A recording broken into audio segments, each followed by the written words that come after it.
12-year-old girl that I'm sure everyone's heard of. She was one of my students.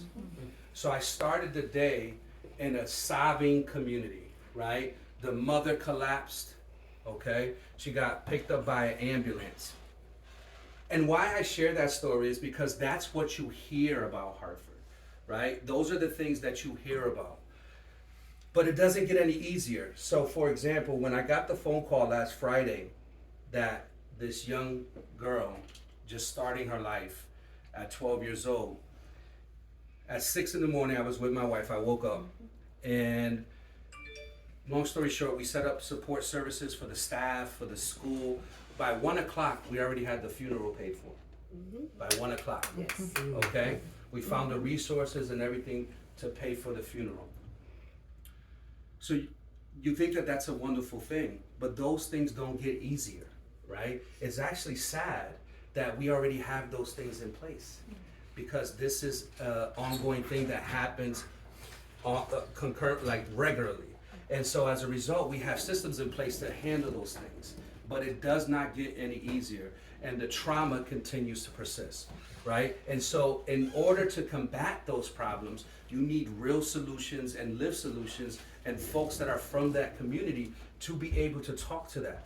We've been so far been looking from the outside in to try to help, but they make policies at a high level, but it's not delivered on the ground, right? And that's the difference. And I think if we have a safe Hartford, then we have a safe region, and we have a safe place where all of you guys can feel welcome to come in.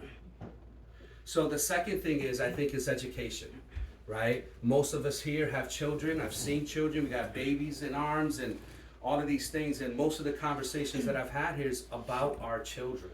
And my children, I raised my children in Hartford.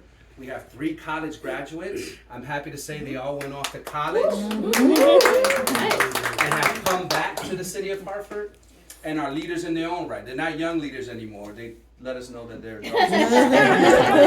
And so they've come back and are now doing their own things in their own communities. And so education was such a value for Millie and I. And it's a value for all of you guys, right? But we have the biggest education gap in the state of Connecticut, okay? And that's not by accident. What has happened over a period of time, we continue to put people in place because they're politically connected. Not necessarily because they're qualified, but because they're connected. I think everyone works in an industry that if you don't do your job well, you don't keep your job, right? Because you know someone. So as I look at all the ladies here, right? When you go to your beauty salon, if they're not able to do your hair correctly, right? Let's say there's a grading system, A, B, C, D, right? Let's say you go to a beauty salon, Wanda, and she gives you, or he or she gives you C work. Would you go back? No. So why do we tolerate those things, right? So we need to hold people accountable and put systems in. The other thing too is that we need to have a unified city. And along with a unified city, we need to have a unified county. So I'm going to push back on everyone here who doesn't live in Hartford, right? If someone is homeless, where do they get services? Hartford. If someone has a drug addiction, where they get services? Hartford. If someone has mental health issues, where they go get services? Hartford. If someone gets cut, where do they go? Hartford. Right? So one of the things, by you understanding that if Hartford is successful, we're able to provide the support, right, that every community needs. Yes. So then let me go further. If you guys wanted to go see a play, where would you go?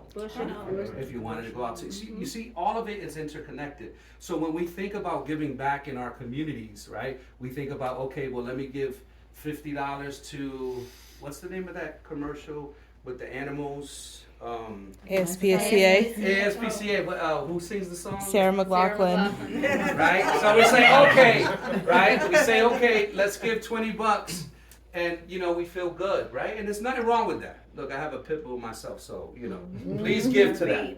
But what folks don't understand is that if you give into the city of Hartford and you give into politics and you give to a politician who's going to make real change, I promise you it would affect all of you in all of your daily lives. And so that's what I'm asking. there isn't any public financing or campaign financing in the city of Hartford, right? So there's no one that's going to help me. There's no government entity that's going to help me to raise money. So I have to rely on beautiful people such as yourselves. So, I'm going to turn it over to Gigi. Gigi's going to say some words. yes.